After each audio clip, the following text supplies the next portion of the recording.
اعوذ باللہ من الشیطان الرجیم بسم اللہ الرحمن الرحیم حافظوا علی الصلوات والصلاة الوسطی وقوموا للہ قانتین فإن خفتم فرجالا او رکبانا فإذا امنتم فاذکروا اللہ کما علمکم ما لم تکونوا تعلمون۔ طلاق کا بیان چلتا آ رہا ہے۔ اللہ تبارک و تعالی نے عورتوں کے جو طلاق کے جو مسائل ہیں ان کو بیان فرمایا۔ ٹھیک طلاق کے باب کے اندر اللہ تبارک و تعالی نے اب یہاں پہ نماز کا ذکر فرمایا ہے۔ اب سوچنے والی بات یہ ہے کہ طلاق کا جو ہے وہ نماز کے ساتھ کیا تعلق ہے۔ ایک طرف طلاق کے مسائل چل رہے ہیں اور اسی کے طلاق کے مسائل کے ساتھ بیچ میں جو ہے وہ پھر نماز کی بیان آ گیا ہے۔ آگے پھر طلاق کی بات آئے گی اور عدتوں کی بات ہو رہی تھی، تو عدتوں کے ساتھ ساتھ نماز کا ذکر آ گیا ہے۔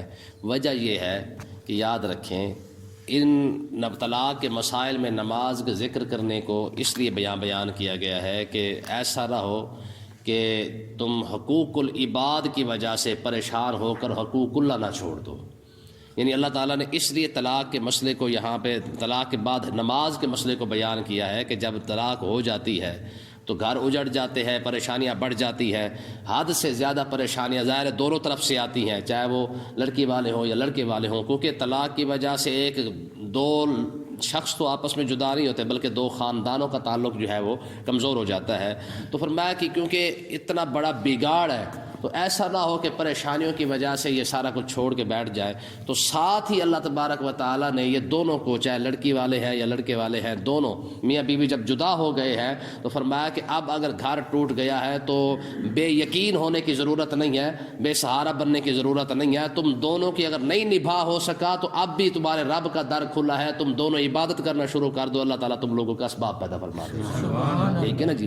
ہاں، اب دونوں کے لیے، کیونکہ رب تو سب کا ہے نا، چاہے وہ غلطی جس کی بھی ہے، گھر اجڑ گیا ہے، اب دونوں کو پریشان تو ہے۔ فرمایا کہ اب ایسا نہ ہو کہ طلاق کے بات کو لے کر ساری زندگی جو ہے تم بیٹھے رہو۔ ہاں، اب گھر اجڑ چکا ہے تو اب بھی امید کا ایک گھر ہے، جس رب نے تمہیں پہلے گھر دیا تھا اللہ تعالیٰ کرم فرمائے گا، تمہیں دوسرا پھر گھر عطا فرما دے گا۔ آج پریشانی آئی ہے تو پھر اللہ تعالیٰ پھر اس کو ختم فرما دے گا۔ تو دیکھیں جی، اللہ تبارک و تعالیٰ نے ارشاد فرمایا حافظوا علی الصلوات، فرمایا اپنے نمازوں کی، تمام نمازوں کی پابندی کرو۔ کیا کرو؟ پابندی کرو۔ والصلاۃ الوسطی، خاص کر درمیانی نماز۔ یہ جو درمیانی نمازیں ساری بن جاتی ہیں۔ زور کو بنائیں گے تو عشاء اور فجر کو پہلے لانا پڑے گا اور عصر اور مغرب کو بعد میں رکھنا پڑے گا۔ عصر کو بناتے ہیں تو فجر اور ظہر پہلے آ جائے گی، مغرب اور عشاء بعد میں آ جائے گی اور عصر درمیان میں آ جائے گی۔ ویسے اکثر مفسرین کا اور تمام علماء کا کافی حد تک اس بات پر اجماع ہے کہ درمیانی نماز جو ہے وہ عصر کی نماز ہے، یعنی اللہ تبارک و تعالیٰ نے اس کے بارے میں ارشاد فرمایا ہے۔ ٹھیک ہے، تو مقصد کیا ہے؟ فرمایا کہ دیکھیں، یاد رکھیں کہ نماز ظاہر ایک ایسی چیز ہے، آقا علیہ الصلوۃ والسلام جب بھی کوئی پریشانی بنتی تو حضور سب سے زیادہ جو ہے وہ کیا کرتے، جیسے پریشانی بنتی حضور مسجد میں جا کے نماز پڑھنا شروع کر دیتے تھے، یا اپنے حجر مقدسہ کے اندر جو ہے وہ نماز شروع کر دیتے تھے، کیونکہ یہ واحد ایک ایسا ذریعہ ہے جو بندے کو رب کے قریب کر دیتا ہے۔ ٹھیک ہے نا جی؟ دیکھیں نا، آقا علیہ الصلوۃ والسلام نے ارشاد فرمایا کہ بندہ گناہ کا گٹھڑی جو ہے وہ اپنے سر پہ رکھ کے کھڑا ہوتا ہے، جب قیام کرتا ہے تو وہ گٹھڑی اس کے سر پہ رکھ دی جاتی ہے، جیسے رکوع میں جاتا ہے تو وہ گٹھڑی آہستہ آہستہ کھسکنا شروع ہو جاتی ہے، سجدے میں جاتا ہے گٹھڑی ساری گر جاتی ہے، سجدے سے اٹھتا ہے وہ ایسے واق ہو جاتا ہے جیسے اللہ تبارک و تعالیٰ نے، یعنی ایک نماز سے دوسری نماز کے درمیان جتنے گناہ ہوتے ہیں اللہ تبارک و تعالیٰ سارے معاف فرما دیتا ہے۔ ٹھیک ہے جی؟ تو کہنے کا مقصد یہ کہ والصلاۃ الوسطی، یہ جو درمیانی نماز ہے اس کو خاص کر کیوں بیان کیا گیا ہے کہ نماز تو ساریوں کی پابندی کرو، لیکن درمیانی نماز کیوں؟ کیونکہ عصر کا ٹائم یہ ایسا ٹائم ہوتا ہے جب لوگ اپنے کاروبار کو سمیٹ رہے ہوتے ہیں۔ ہر بندے کو اپنی پڑی ہوتی ہے، کاروباری لوگ ہیں وہ اپنے کاروبار کو سمیٹنے کے چکر میں ہوتے ہیں، حساب کتاب کر رہے ہوتے ہیں، دکاندار ہیں وہ اپنے دکانوں کا جو ہے وہ معاملات سے سارے دیکھ رہے ہوتے ہیں کہ آج سارے دن کے اندر ہم نے کیا بیچا اور کیا خریدا ہے۔ تو اس طریقے سے ہر کاروباری بندہ، ہر شخص جو ہے وہ عصر کا ٹائم، کیونکہ دن ختم ہونے والا ہوتا ہے تو اپنے معاملات کو سمیٹ رہا ہوتا ہے، تو ٹائم کم ہوتا ہے، تو اللہ تبارک و تعالیٰ نے اسی وجہ سے فرمایا جب مصروفیات بڑھ جائے اور اس مصروفیت کے اندر اپنے رب کے لیے خاص خاص کر جو ہے وہ ٹائم نکالو، اس لیے فرمایا گیا، فرمایا کہ یہ درمیانی نماز ہے، اس کا خاص خیال رکھنا کیونکہ یہ مصروفیت کا ٹائم ہوتا ہے۔ ٹھیک ہے جی، آگے دیکھیں وَقُومُوا لِلَّهِ قَانِتِينَ، فرمایا اللہ کی بارگاہ اقدس کے اندر ادب کے ساتھ کھڑے ہو۔ جب نماز پڑھنے آ گئے تو پھر سستی نہیں ہو سکتی ہے، پھر جناب اعلیٰ کوئی پریشانی، کوئی جو ہے اس میں کوئی حرکت نہیں ہو سکتی ہے، کوئی کھانا پینا نہیں ہو سکتا ہے، کوئی اس میں بات نہیں ہو سکتی ہے۔ آج کیونکہ جدید دور کے اندر آ چکے ہم، تو لوگ جو ہے وہ جیب سے موبائل نکال کے کان پہ لگا کے بعد میں جیب میں ڈال لیتے ہیں۔ عرب کے اندر یہ آپ عادت ہے، یہ وہ جیب سے نکال کے نا تو کان سے لگا کے کہتے ہیں اسلی، پھر بند کر کے جیب میں ڈال کے پھر چل بھائی دوبارہ شروع۔ یعنی وہ سمجھتے ہیں اس سے ہماری نماز، یعنی بڑی پکی نماز ہے نا ان لوگوں کی، ہماری تو کچی ہے، ہم سمجھتے ہیں ٹوٹ جاتی ہے، ان کی نہیں ٹوٹتی ہے۔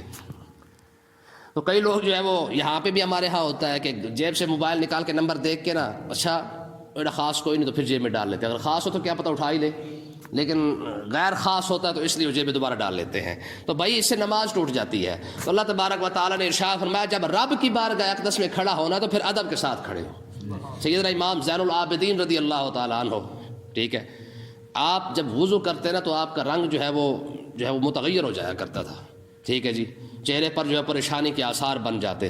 تو لوگوں نے پوچھا حضور اس کی وجہ کیا ہے؟ آپ نے فرمایا تمہیں پتہ نہیں ہے کہ میں کس بادشاہ کی بارگاہ میں کھڑا ہونے والا ہوں؟ یار بٹن کھلاؤ نا، بٹن کھلاؤ، عدالت کے اندر بندہ جائے تو توہین عدالت لگ جاتی ہے، جج کا دماغ خراب ہو جائے تو جج اسی وقت توہین عدالت لگا دیتا ہے کہ تو کون سا بڑا آ گیا جناب والا چاچا کہ تو نے اپنا بٹن ہی بند نہیں کیا، تو تجھے پتہ نہیں ہے، وہیں پہ چاہے تو لتر پھیر دے۔ جب ایک بٹن کھلا ہو تو توہین عدالت لگ جاتی ہے، تو ہم جناب والا گندے سے کپڑے پہن کر رب کی بارگاہ میں کھڑے ہو جاتے ہیں۔ ہماری قوم کیا کرے، حالانکہ کام کاج کے کپڑے پہن کر نماز پڑھنے کو ہمارے مکروہ فرمایا ہے، فرمایا کہ یہ ہے ناپسندیدہ ہے۔ جو کپڑا تو شادی میں پہن کے نہیں جا سکتا وہی کپڑا پہن کے جناب گندے بندے ایک گندی جی پینٹی پہن لیں گے، گندی جی شلٹی پہن کے بنین پہن کے جناب آ جائے گا نماز پڑھنے کے لیے۔ شادی میں جاتے ہیں ہم،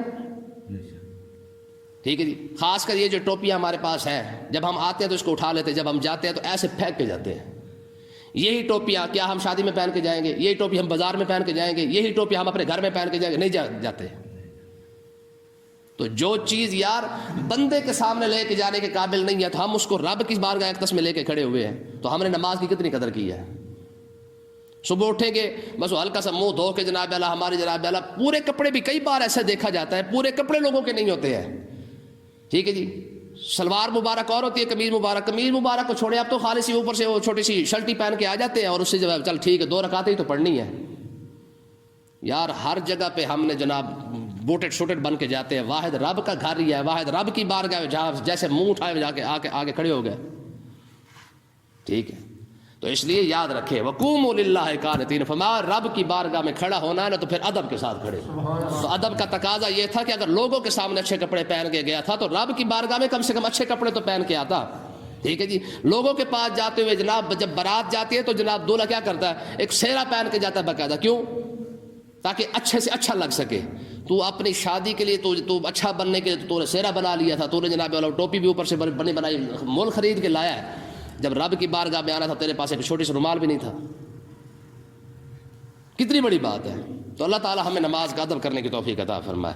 اگلی بات دیکھیں جی، فرمایا فَإِنْ خِفْتُمْ فَرِجَالًا أَوْ رُكْبَانًا۔ اب یہاں پہ مجاہدین کی شان اور ان کا جنگ میں لڑنے کے جو طریقہ ہے اور اس کے اندر اللہ تبارک و تعالیٰ نے جو ان کو سہولیات عطا فرمائی ہیں اس کا بیان ہے، ٹھیک ہے۔ فرمایا فَإِنْ خِفْتُمْ، اگر تم حالت خوف کے اندر ہو، یعنی جنگ ہو رہی ہو اور دشمن حملہ آور ہو چکا ہے، تو اب فَرِجَالًا أَوْ رُكْبَانًا، اب تم پیدل ہو یا تم أَوْ رُكْبَانًا، یا تم کسی سواری پر ہو، یعنی گھوڑے پر ہو یا میدان جنگ کے اندر جو بھی سواری استعمال ہو سکتی ہے، تم اگر اس پر بیٹھے ہو تو جیسے تم چاہو اس طریقے سے نماز پڑھ لو، ٹھیک ہے۔ دیکھیں حضرات مجاہدین کو کتنی اللہ تبارک و تعالی نے یہ شان عطا فرمائی ہے، جب حالت جنگ کے اندر نماز کا ٹائم ہو جائے، اول تو معاف نہیں ہے، میدان جنگ میں بھی نماز معاف نہیں ہے۔ ہماری قوم کے پاس تو 1000 بہانے ہیں نا، مجاہدین لڑ رہے ہوں عین میدان جنگ کے اندر دشمن حملہ آور ہو چکا ہو تو نماز پھر بھی معاف نہیں ہے۔ کس طریقے سے پڑھی جائے گی؟ اب اللہ تبارک و تعالیٰ نے فرمایا معاف تو نہیں ہو سکتی ہے، ہاں اتنا ضرور ہے، اب مجاہدین جو میدان جنگ کے اندر لڑ رہے ہیں، ادھر سے گولیاں بھی چلا رہے ہیں، ادھر سے جناب تیر چلا رہے ہیں، تلوار چلا رہے ہیں، فرمایا اب اتنا کر لو، تم پر سجدہ بھی معاف ہو گیا، تم پر رکوع بھی معاف ہے۔ مجاہد پر رکوع بھی یہ اس بندے کے لیے جو لڑ رہا ہے، اگر کوئی پیچھے کھڑا ہوا تو اس پر معاف نہیں ہے، ٹھیک ہے. مجاہد پر رکوع بھی معاف ہے، مجاہد پر سجدہ بھی معاف ہے، مجاہد پر کعبے کی طرف منہ کرنا بھی معاف، اور آدھی نماز بھی معاف. یہ مجاہد کی شان ہے، ٹھیک ہے. فرمایا ہاں تم کیا کرو، فرمایا جب تم لڑ رہے ہو تو اشارے کے ساتھ تھوڑا سا رکوع بھی کر لو، تھوڑا سا سجدہ بھی کر لو، اللہ تبارک و تعالیٰ قبول فرما لے گا. ٹھیک ہے نا جی. یار دیکھیں ذرا مسئلے کو سمجھے. نماز اس میں بھی کوئی شک نہیں ہے، لیکن جہاد یہ کتنی بڑی بات ہے جس کو آج ساری امت مسلمہ نے چھوڑ دیا. ہماری قوم نے کیا چھوڑنا ہے، امت مسلمہ نے جہاد کو چھوڑ دیا ہے. کیونکہ ہم نے، ہمارے مفتی صاحب فرمایا کرتے تھے، وہ فرماتے کہ ہم نے اسلام بھی انگریز کی عینک لگا کے پڑھا ہوا ہے. جس چیز کو انگریز اچھا کہہ دے ہم اس کو اچھا کہہ دیں، جس کو انگریز اچھا لگے ہم اس کو. ہم نے اسلام بھی پڑھا تو انگریزی کی عینک لگا کے پڑھا ہے. اب بتائیں، کبھی بھی نماز کی وجہ سے جہاد معاف نہیں ہوا، لیکن جہاد کی وجہ سے نماز قضا ہوئی ہے. نماز کی وجہ سے جہاد قضا، ہاں جہاد کی وجہ سے نماز قضا ہوئی ہے. غزوہ خندق کے موقع پر آقا علیہ الصلوۃ والسلام میدان جہاد میں ہی تو تھے، میدان جنگ میں تو تھے، 3 نمازیں حضور کی قضا ہو گئی. جہاد کی وجہ سے نماز قضا ہو گئی نا. آقا علیہ الصلوۃ والسلام ایک جنگ میں تشریف لے گئے، واپس تشریف لا رہے تھے، راستے کے اندر جب رات ہوئی کافی تھکاوٹ ہونے کی وجہ سے آقا علیہ الصلوۃ والسلام نے حکم فرمایا بھئی یہیں پہ جو ہے وہ پڑاؤ کر لیتے ہیں. آقا علیہ السلام نے فرمایا ہمیں صبح نماز کے لیے کون اٹھائے گا؟ حضرت بلال نے عرض کی یا رسول اللہ میں اٹھا دوں گا. حضور نے فرمایا ٹھیک ہے. حضرت بلال کی ڈیوٹی لگا دی گئی. جب ڈیوٹی لگ گئی تو سارے سو گئے. آقا علیہ الصلوۃ والسلام بھی ماہ استراحت ہوئے، حضور بھی آرام فرمانے کے لیے تشریف لے گئے.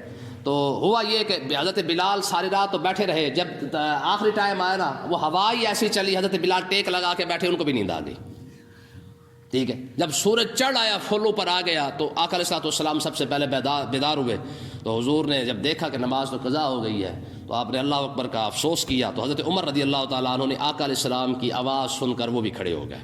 تو حضرت عمر تھے، انہوں نے پھر زور سے اللہ اکبر کہا تو سارے صحابہ اٹھ پڑے. حضور نے فرمایا بلال کدھر ہے؟ جب بلال کو بلایا گیا آپ نے فرمایا بلال یہ تو نے کیا کیا؟ تم نے تو کہا تھا کہ میں نماز کے لیے اٹھا دوں گا. تو حضرت بلال نے عرض کی یا رسول اللہ جس رب نے آپ کو سلایا ہے اسی رب نے مجھے بھی سلا دیا تھا. اب اس میں تو کچھ نہیں ہو سکتا نا جی. نیند پر تو پھر کسی کا زور نہیں چلتا نا جی.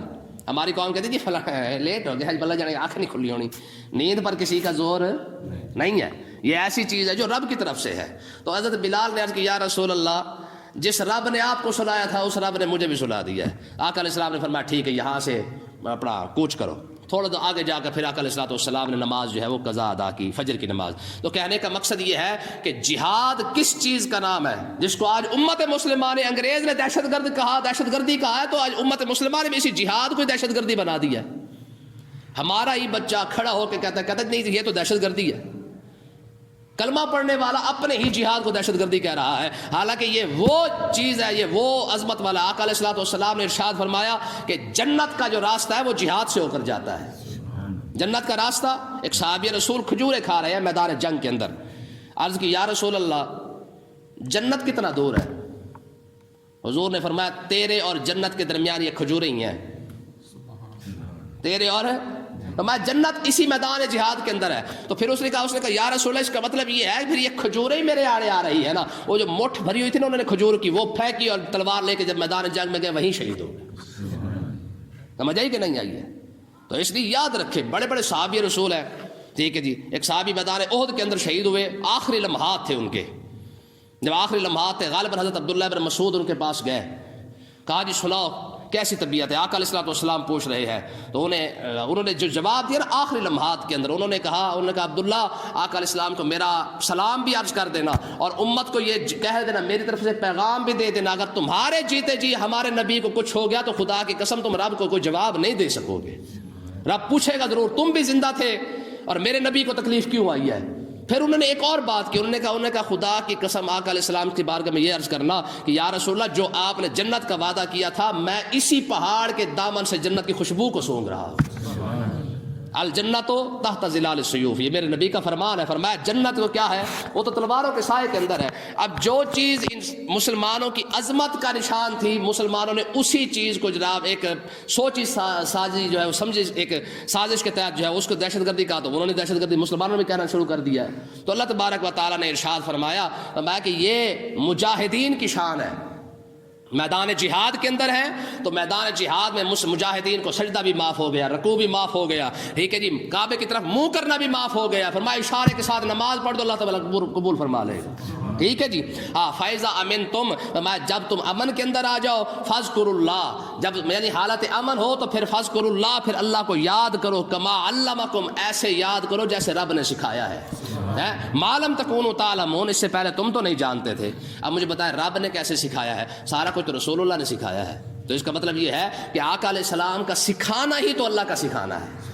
رسول اللہ کا سکھانا ہی اللہ کا سکھانا. یہ تو آقا علیہ السلام نے فرمایا نا، جہاد ایسے کرنا ہے، نماز ایسے پڑھنی ہے، زکوٰۃ ایسے دینی ہے، روزہ ایسے رکھنا ہے، فلانا کام ایسے کرنا ہے، فلانا کام ایسے کرنا ہے. تو اللہ تبارک و تعالیٰ نے ارشاد فرمایا جیسے جیسے میرا محبوب سکھا رہا ہے سمجھو یہ تمہیں رب بھی سکھا رہا ہے. وما ينطق عن الهوى ان هو الا وحی یوحى، کیونکہ وجہ یہ ہے کہ یہ اپنی مرضی سے تو بولتا ہی نہیں ہے. ہاں جب رب ارادہ فرماتا ہے تب اس کا محبوب بول رہا ہوتا ہے. یہ تو قرآن مجید کی کئی آیتیں ہیں. وما رمیت اذ رمیت ولکن اللہ رمی. حضور نے ایک مرتبہ اپنا کنکر اٹھا کے جب مارے نا کفار مکہ کی طرف پھینکے تو آقا اللہ تبارک و تعالیٰ نے ارشاد فرمایا محبوب وہ آپ نے نہیں پھینکے، وہ تو رب نے پھینکے ہے جی. ان الذین یبایعونک انما یبایعون اللہ ید اللہ فوق ایدیہم. ٹھیک ہے، میں محبوب آپ نے صحابہ کرام کے ہاتھ پر جب بیعت کی نا تو حضور علیہ السلام کا ہاتھ صحابہ کے ہاتھ کے اوپر تھا. تو اللہ تبارک و تعالیٰ نے فرمایا ید اللہ فوق ایدیہم، فرمایا محبوب آپ کا نہیں تھا، وہ تو رب کا ہاتھ تھا. مطلب کیا ہے کہ جو تمہیں رب سکھا رہا ہے وہ رسول اللہ کے طریقے سے اور رسول اللہ کے صدقے سے اور وسیلے سے سکھا رہا ہے. جو رسول اللہ سکھا دیں گے سمجھو یہ رب کا سکھانا ہی تو ہے. من یطع الرسول فقد اطاع اللہ، جس نے رسول اللہ کی اطاعت کر لی ہے سمجھو اس نے اللہ کی اطاعت کر لی ہے. تو اللہ تبارک و تعالیٰ سمجھنے کی توفیق عطا فرمائے.